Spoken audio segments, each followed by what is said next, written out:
Hello, నమస్తే అండి. శ్రీమతి ఎద్దనపూడి సులోచనారాణి గారి సహజీవన నవల 3వ భాగానికి స్వాగతం అండి. వరమ్మ గారు డబ్బు ఎదజల్లి పట్నం నుంచి పిలిపించిన డాక్టర్లు, దేవుళ్ళకి కట్టిన ముడుపులు, వేయించిన యంత్రాలు ఏ ఒక్కటి పనిచేయలేదు. ఆవిడ 25 కొడుకుని రక్షించలేదు. శవాన్ని లేపుతుంటే ఆవిడ మూర్ఛపోయింది. సాయంత్రానికి కానీ స్పృహ రాలేదు.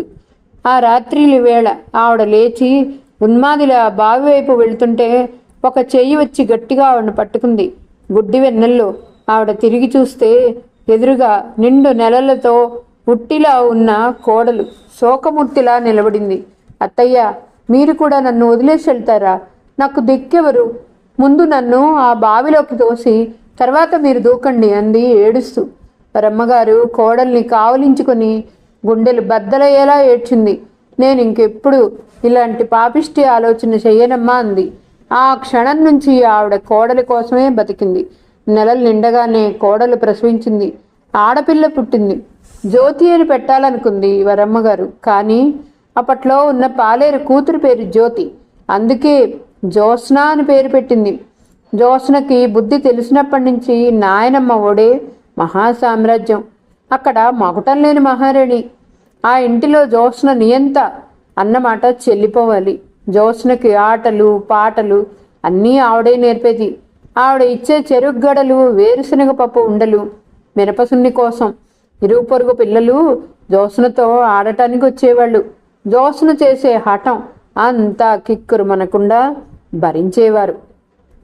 జ్యోత్స్న అదృష్టం మంచి కాన్వెంట్లో మంచి టీచర్స్ దగ్గర చేరి మనిషిగా తన విలువ ఏమిటో, తోటివారి విలువ ఏమిటో గుర్తించటం.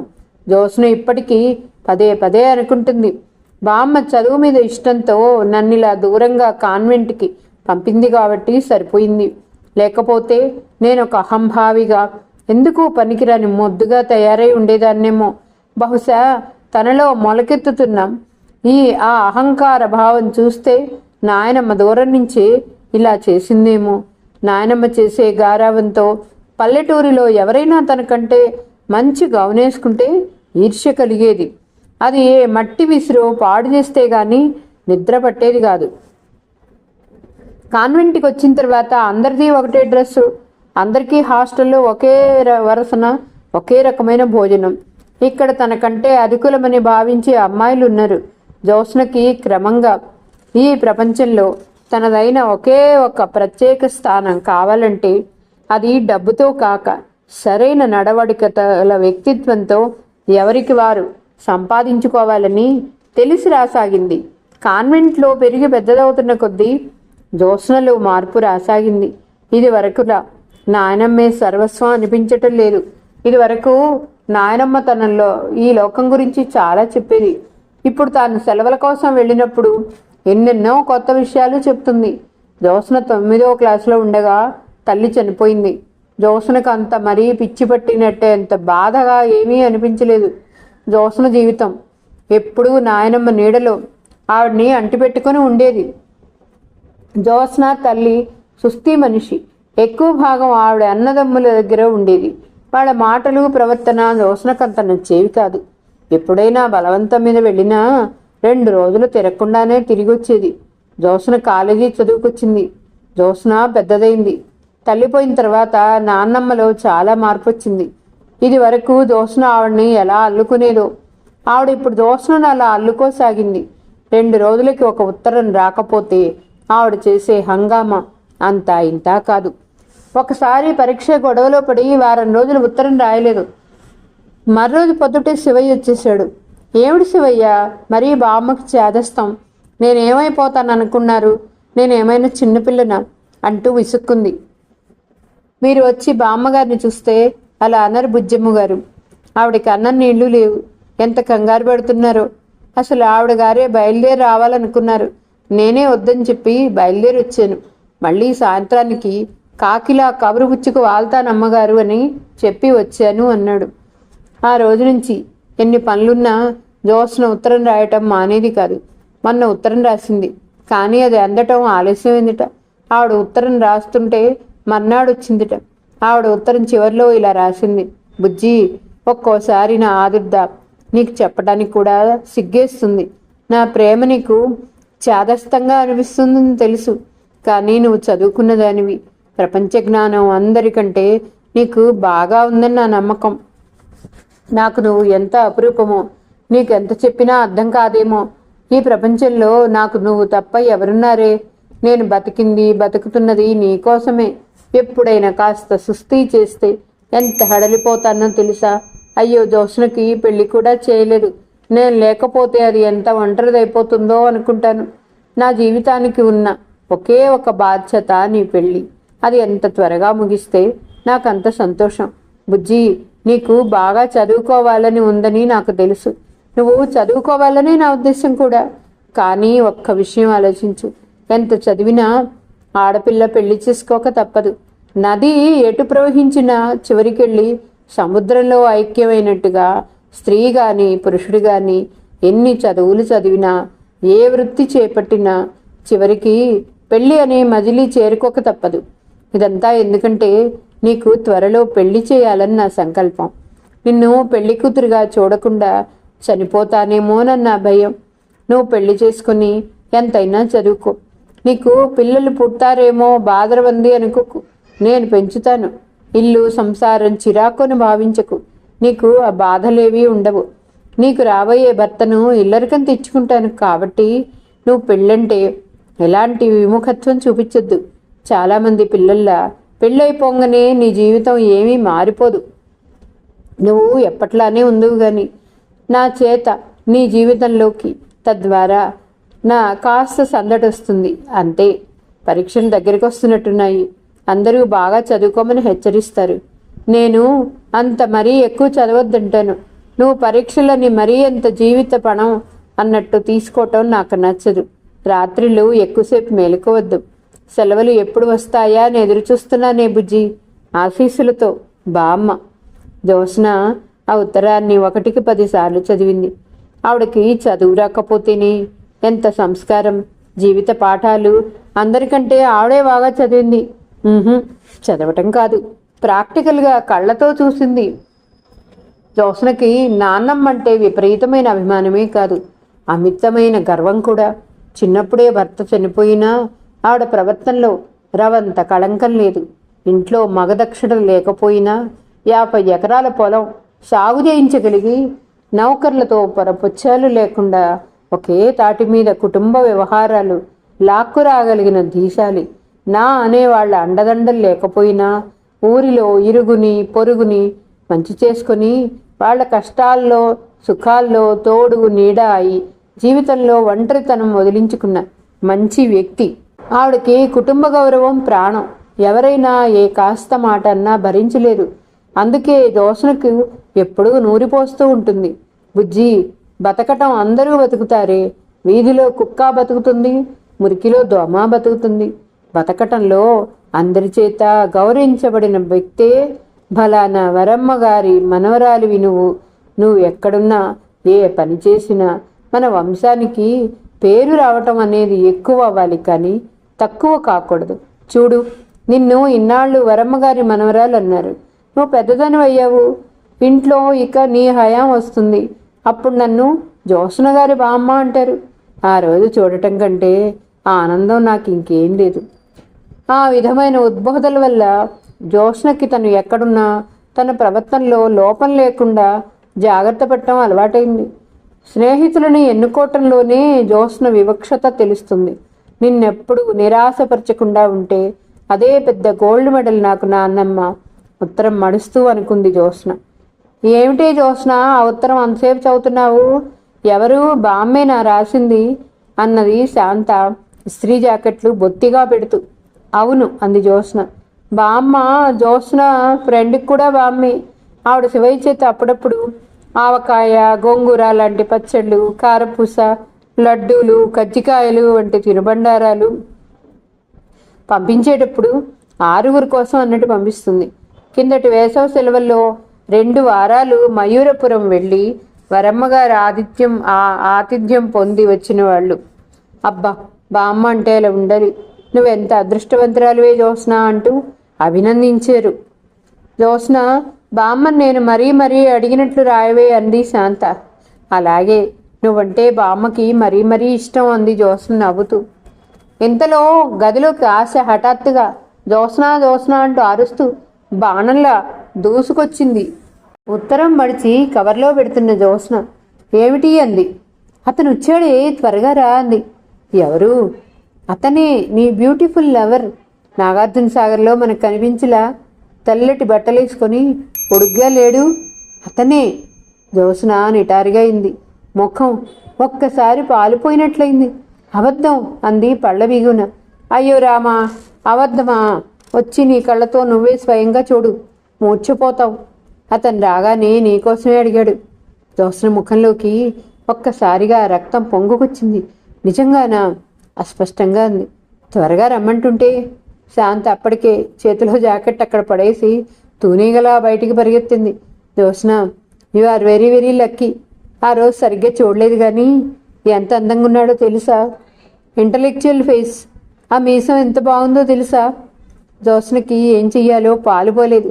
కంగారు, తొట్టుపాటు, ఆనందం, ఆశ్చర్యం అణువణువులో నిండిపోయింది. అతను వచ్చాడా? తన్ను అడిగాడా? My god, my god. జ్యోత్స్నకు గుండెలు బద్దలైపోతాయేమో అన్నంత భావోద్వేగంగా ఉంది. త్వరగా రా, చెయ్యి పట్టి లాగింది ఆశ. వచ్చేయబోయి మళ్ళీ వెనక్కి పరిగెత్తింది. మంచం మీద పడేసిన రిబ్బన్తో జుట్టు కట్టుకుంది. చీర మార్చుకుంటానే ఆశ దీనంగా అడిగింది.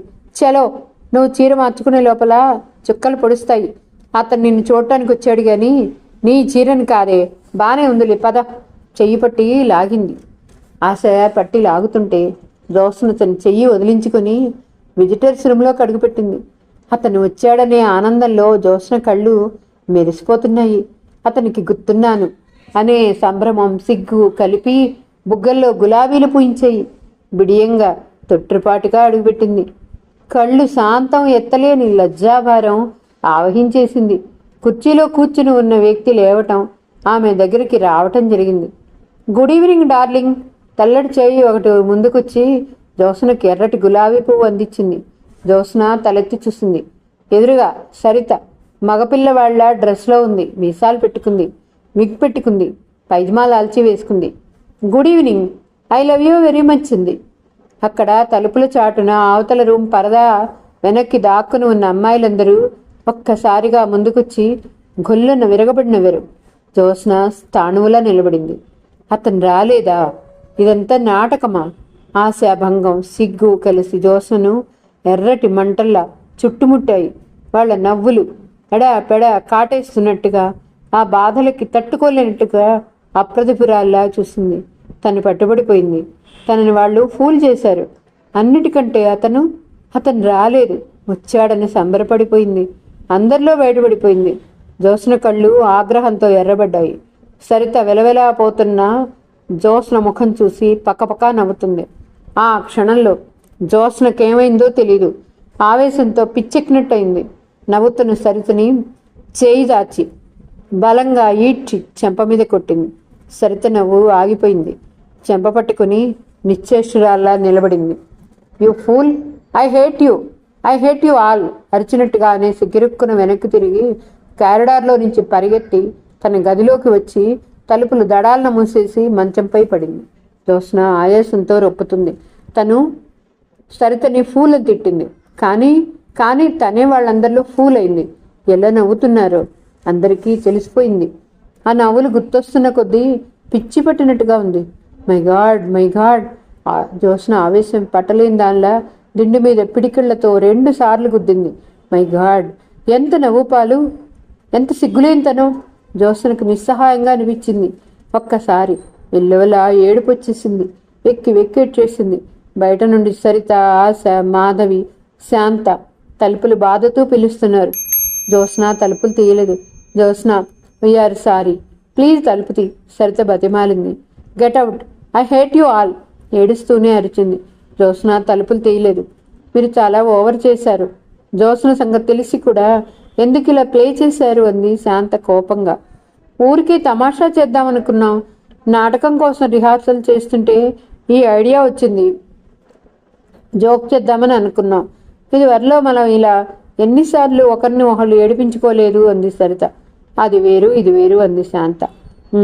ఇది వేరు అని ఇప్పుడు కానీ మాకు తెలియలేదు అంది సరిత. ఇప్పుడు ఏం చేయటం? ఏం లేదు, మనం పోయి రిహార్సల్ చేసుకుందాం పద. కాసేపు వదిలేస్తే తానే మామూలు అయిపోతుంది. అందరూ వెళ్ళిపోయారు. పరీక్షల దగ్గరికి వచ్చేశాయి. అందరి ముఖాల్లో గాంభీర్యం గూడు కట్టుకుంది. ఈ సంవత్సరంతో ఈ కాలేజీ చదువు పూర్తయిపోతుంది. వివిధ జాగాల నుంచి వచ్చి కొన్ని సంవత్సరాలు ఇక్కడ అక్క చెల్లెళ్ళ కంటే ఎక్కువగా కలిసిమెలిసి గడిపారు.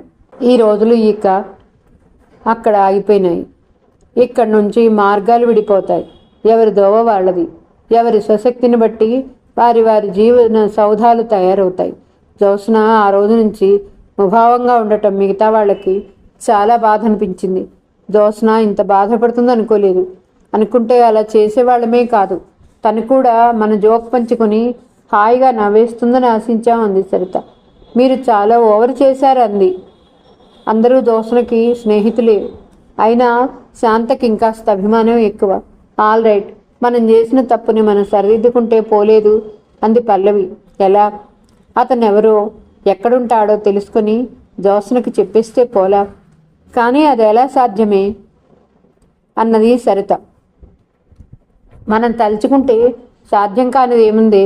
రేపు మాధవి బావ చక్రపాణి వస్తాడుగా, అతన్ని కాస్త ఎంక్వైరీ చేసి పెట్టమని అడుగుదాం.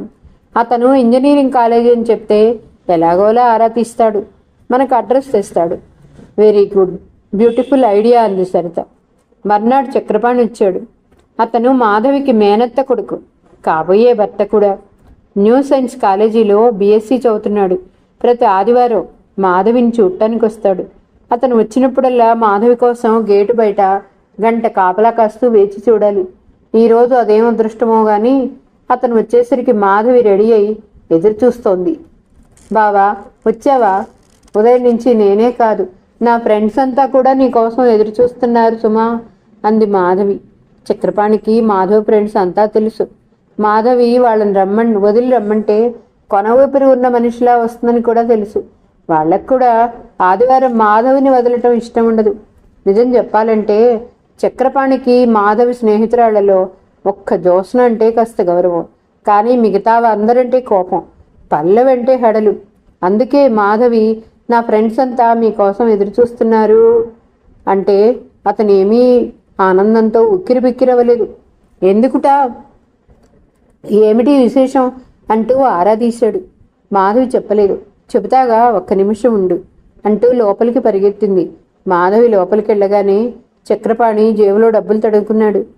కొంపదీసి ఈ సైన్యం అంతా మాధవితో బయలుదేరారు కదా, జేబులో 15 రూపాయల కంటే ఎక్కువ లేవు అనుకున్నాడు. ఇంతలో మాధవి బిరబిరా రానే వచ్చింది. మాధవి వెనకాల బిలబిల మిగతా వాళ్ళు వచ్చారు. వాళ్లలో జ్యోత్స్న మాత్రం లేదు. నమస్కారం చక్రి గారు, బాగున్నారా? పల్లవి పలకరించింది. చక్రపాణి విష్ చేసి మొహం గంటు పెట్టుకున్నాడు. ఎవరైనా అతన్ని చక్రి అని పిలిస్తే మహామంట, పాణి అంటే సంతోషం. పల్లవికి తనకి మిస్టర్ చెక్కిలో అని పేరు పెట్టిందని ఒకసారి విరగబడి నవ్వుతూ చెప్తుంటే అతను మొహం మార్చుకొని చూశాడు. చెక్కిలమా? నా పేరంత ఖూనీ చేస్తుందా? ఆవిడికి నేను 1,00,000 పేర్లు పెట్టేయగలను అంటూ ఆవేశపడ్డాడు. అసలు చక్రపాణి మొహం ఎప్పుడు ధమధమలాడుతున్నట్టుగా చిరాగ్గానే ఉంటుంది. అతనికి ఊరికే నవ్వేవాళ్ళంటే చెప్పలేని చిరాకు. పళ్ళు నోట్లు దాచుకోలేరా? ఎప్పుడు ఇకిలిస్తారు అరిచాడు. అతని స్వభావానికి విరుద్ధం పూర్తిగా. మాధవి ఎప్పుడు ఏ మాట చెప్పినా హాహాహా అంటూ నవ్వుతూనే ఉంటుంది. వీళ్ళిద్దరూ పెళ్లి చేసుకుంటే మాధవి నవ్వటం మానేస్తుందా, లేక మిస్టర్ చెక్కిలో నవ్వటం నేర్చుకుంటాడా అనే అంశం మీద సరిత, జ్యోత్స్న ఆశ పెద్ద పెద్ద పందాలే వేసుకుంటారు. నమస్కారం చక్రి గారు అని పల్లవని గాని బావ పెట్టిన మొహం చూసి మాధవి కొంగుచాటు చేసుకుని నవ్వింది. మీతో చిన్న పని ఉందండి అన్నది పల్లవి. చెప్పండి సీరియస్గా చూస్తూ అడిగాడు. ఇక్కడ చెప్పటం అవ్వదు. ఆ విషయం చెప్పడానికి కాస్త ఏకాంతం కావాలి. అలా ఏదైనా హోటల్కి వెళ్దామా? చక్రపాణి అప్రయత్నంగా జేబు తడుముకున్నాడు. హోటల్కా? అమ్మో, ఈ జనాభా తెగ తినేస్తే మగమహారాజు అయ్యుండి బిల్ తను ఇవ్వలేకపోతే ఎలా? చక్రపాణికి ఏ క్షణంలో అయినా జరగబోయేది ఊహించి ముందే జాగ్రత్త పడటం అలవాటు. అబ్బే, హోటల్కి ఎందుకండి?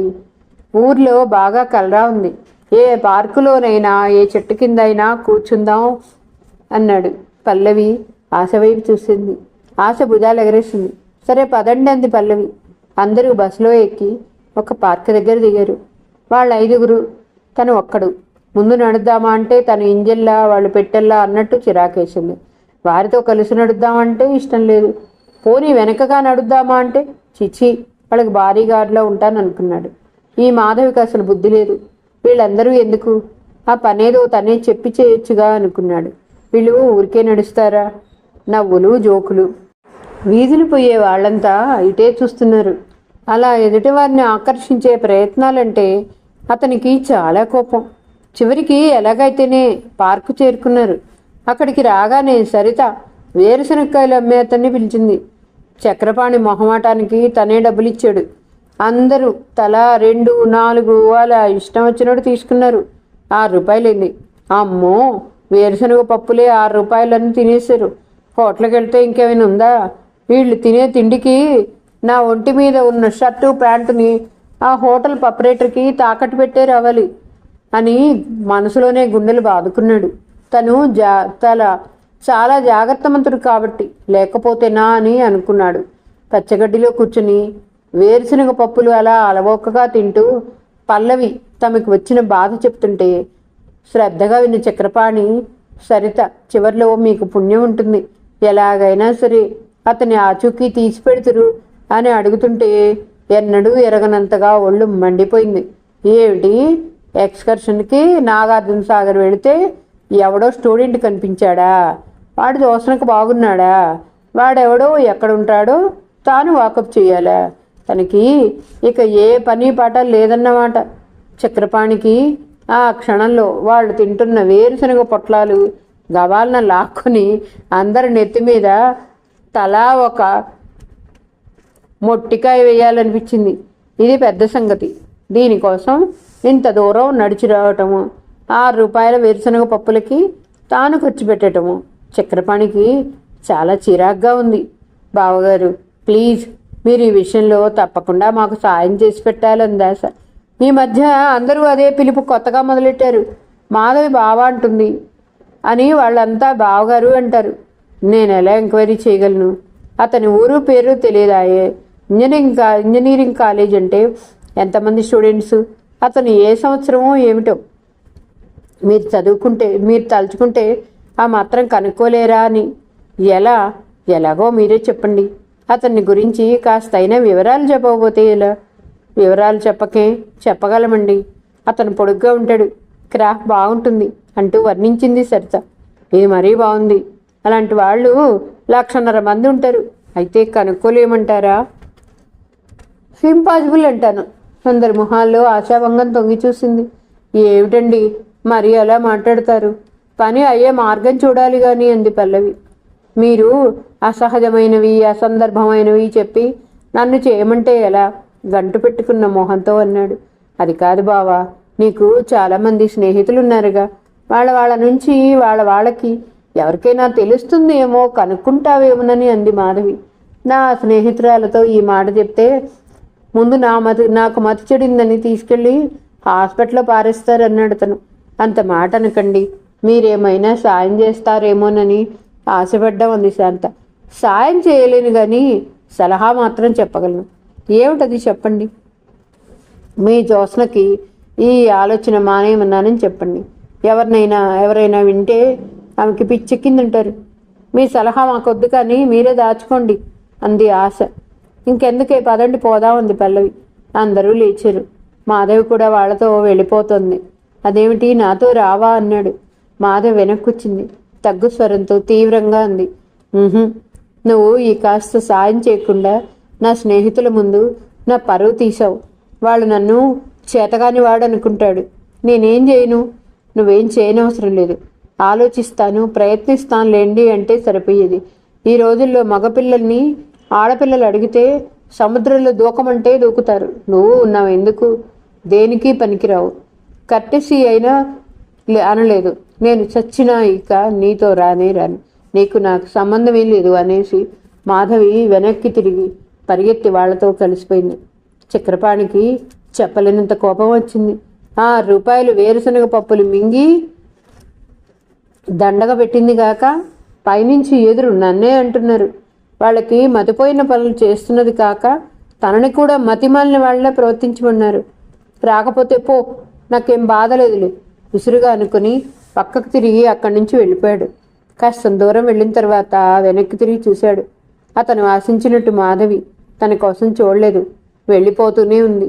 అతనికి జంకు కలిగింది. మాధవి నిజంగానే కోపం తెచ్చుకుందా ఏమిటి? మాధవికి కొంచెం కోపం వచ్చినా తాను అసలు భరించలేడు. సరిత ఆలోచించసాగింది. జ్యోత్స్న మన ప్రియమిత్రురాలు, ఈ పాటి సాయం చేయలేకపోతే ఇక మనం ఎందుకు అనిపిస్తుంది. ఏం చేద్దాం అంది ఆశ. ఇంకేం చేస్తాం? మన జ్యోత్స్న లాంటి బంగారు తల్లిని తెలుసుకొని పరిచయం చేసుకుని ప్రశంసలు పొందే అదృష్టం అతనికి లేదు. అది అతని కర్మ అనుకొని వదిలేద్దాం. కాదే, మనం అనుకున్నది ఏదీ వదలం. ఇది ఎందుకు వదలాలి? సరిత ఆలోచించసాగింది. అటు ఇటు తిరుగుతున్నదల్లా హఠాత్తుగా ఆగిపోయింది. ఐ విల్ క్యాచ్ హిమ్ అంది ఉత్సాహంగా. ఎలాగే? ఇలా రండి. సరిత ఒక చిన్న రాయిని తీసి అది పట్టుకొని లాన్లో నుంచి యువతలకు వచ్చి మట్టిలో కూర్చుంది. మిగతా అందరూ సరిత చుట్టూ కూర్చున్నారు. సరిత చేతిలో ఉన్న ఆ రాయితో మట్టితో ఇలా రాసింది. A a a beautiful lover, I don't where you are, I want to meet you. ఏమిటి ఈ రాతలు అంది పల్లవి. ఎవరికైనా డబ్బిచ్చి ఈ వాక్యాలు ఇంజనీరింగ్ కాలేజీ గోడ మీద రాయిస్తాను, అతనికి తెలిసిపోతుంది. Very good, correct idea. ఏమైనా చిక్కుల్లో పడతావేమోనే అంది శాంత. నాన్ సెన్స్, మనం రాయించినట్టు ఎవరికి తెలుస్తుంది ఏమిటి అంది సరిత. సోమవారం నాడు సరిత, మాధవి, పల్లవి కాలేజీ ఎగ్గొట్టి మరీ పనిగట్టుకుని వెళ్ళి చూశారు. వచ్చేపోయే వారిని ఆకర్షిస్తూ అందంగా రాసి ఉన్నాయి అక్షరాలు. స్టూడెంట్స్ అందరూ అవి చూసి వెళ్తున్నారు. రేపు వచ్చి చూద్దాం రెస్పాన్స్ ఎలా ఉంటుందో అంది పల్లవి. మర్నాడు హుషారుగా ఆతృతగా వెళ్ళారు. ఆ గోడవైపు చూడగానే వాళ్ళ మతులు పోయాయి. ఆ వాక్యాల కింద దాదాపు 50 సంతకాలు వివిధ రకాల జవాబులతో ఉన్నాయి. ఐ విల్ హియర్ అశోక్, నీకోసం పబ్లిక్ గార్డెన్లో జూబ్లీ హాల్ దగ్గర రేపు 4 గంటలకు వెయిట్ చేస్తాను. Ramana, hello, I love you, come to my house. Ranganath, నా ఫోన్ నెంబర్, ప్లీజ్ రింగ్ చెయ్యి. శ్రీధర్. ఇలా ఎన్నో రకాల జవాబులు ఎంతమందో రాశారు. మై గాడ్, పల్లవి తల పట్టుకుంది. What a terrible response. Saritha కళ్ళు పెద్దవి చేస్తూ ఉంది. రండి రండి, ఇక ఎక్కువసేపు మనం ఇక్కడ నిలబడితే మనమే అనుకోగలరు వాళ్ళు. మాధవి భయంగా చూస్తూ తొందర చేసింది. వాళ్ళు తిరిగి రాగానే ఆశ ఏమైంది అంటూ ఆతురతగా అడిగింది. మా మతులు పోయాయి అంది సరిత. ఇక ఈ ప్రయత్నం మానేయటం మంచిది అంది Saritha. Poor Jyotsna, we can't help her అంది పల్లవి. అందరికీ చాలా విచారం కలిగింది. చక్రపాణి 2 వారాల నుంచి మాధవి కంటికే కనిపించకపోవడంతో నీరసపడిపోయాడు. తన మీద బాగా కోపం వచ్చిందని అతనికి తెలిసిపోయింది. నీ అంత చేతగాడిని వాడిని బావా అని చెప్పుకోవడానికి సిగ్గుగా ఉంది అన్నట్లుగా ఉంది మాధవి ధోరణి. పాపం, ఆడపిల్లలు ఏదో సాయం చేయమని కోరారు. ఆ మాత్రం చేయలేకపోవటం తన తప్పే. ఈ మాత్రం సాయం చేయలేకపోతే తనని చేతగాని వాడి కిందే జమకడతారు. చక్రపాణి సీరియస్గా ఆ వ్యక్తి ఎవరో తెలుసుకోవడానికి ప్రయత్నించటం ప్రారంభించాడు. అనుకున్న తర్వాత అతనికి ఆరా తీయటానికి ఏమంత కష్టం అనిపించలే. అతని రూమ్మేట్ అన్న ఇంజనీరింగ్ స్టూడెంట్. అతని ద్వారా ఇంజనీరింగ్ కాలేజీ వాళ్ళలో నాగార్జున సాగర్ వెళ్ళిన వాళ్ళని ఆరా తీశాడు. సుబ్బారావు అనే అతను ఈ లేడీ స్టూడెంట్స్ గురించి చెప్పాడు. వాళ్ళు తనతో మాట్లాడారని చెప్పాడు. చాలా సరదాగా ఆ రోజు గడిచిందన్నాడు. జ్యోత్స్న పోలికలు కూడా చెప్పాడు. చక్రపాణి సుబ్బారావుని ఎగాదిగా చూశాడు. మాధవి చెప్పిన లక్షణాలు ఉన్నాయి. చక్రపాణికి తను విజయం సాధించానని తెలిసేసరికి చాలా ఉత్సాహంగా వచ్చేసింది. అందులో జ్యోత్స్న అనే అమ్మాయి అతని కోసం మళ్ళీ చూడాలని మాట్లాడాలని ఎలా ఆరాటపడుతుందో చెప్పేశాడు. నిజంగానా? సుబ్బారావు నిశ్చేషుడవుతూ అన్నాడు. నిజంగానే అన్నాడు అతను. నేను అప్పుడే అనుకున్నాను, ఆ ప్రయాణంలో నాకేదో ఊహించని అనుభవం ఎదురవుతుందని. ఇద్దరూ కలిసి కాఫీ తాగారు. జ్యోత్స్నను చూస్తావా అని అడిగాడు చక్రపాణి. చూడకుండా ఉండగలనా అన్నాడు సుబ్బారావు. ఆ అమ్మాయి తన కోసం అంత తప్పిస్తున్నప్పుడు అతని చూపులు శూన్యంలో చిక్కడిపోయినట్లున్నాయి. అక్కడ అతని కళ్ళకి ఏవో సుందర దృశ్యాలు కనిపిస్తున్నాయి. చక్రపాణి వెళ్ళి మాధవికి ఫోన్ చేశాడు. మాధవి, అతను హుషారుగా ఆనందంగా పిలిచాడు. ఏమిటి? చదువుకుంటూ లేచి వచ్చిన మాధవి విసుగ్గా అడిగింది. నాకు ఫోన్ చేయొద్దని, నాతో మాట్లాడొద్దని నీకెన్నిసార్లు చెప్పాను? కసురుకుంటూ అంది. ఆగు, చిరాకు పడకు. అతను కనిపించాడన్నాడు. ఎవరతను? అతనే మీ జ్యోత్స్న కళల్లో రాకుమారుడు, ఇంజనీరింగ్ స్టూడెంట్. ఏమిటి? ఫోన్ పెట్టేయాలనుకున్న మాధవి ఆగి గట్టిగా అడిగింది. అతను కనిపించాడు, నేను కనుక్కున్నాను అరిచినట్లుగా అన్నాడు. నిజంగానా? మాధవి కూడా అరిచింది. నిజంగానే. ఎవరతను? ఎక్కడుంటాడు? ఇక్కడే ఉన్నాడు. మేము కాఫీ తాగుతున్నాం. నేను లేచి వచ్చి ఫోన్ చేస్తున్నాను. జ్యోత్స్న అతనికి కూడా గుర్తుందిట. నిజంగానా? మై గాడ్, ఒక్క నిమిషం ఉండవా?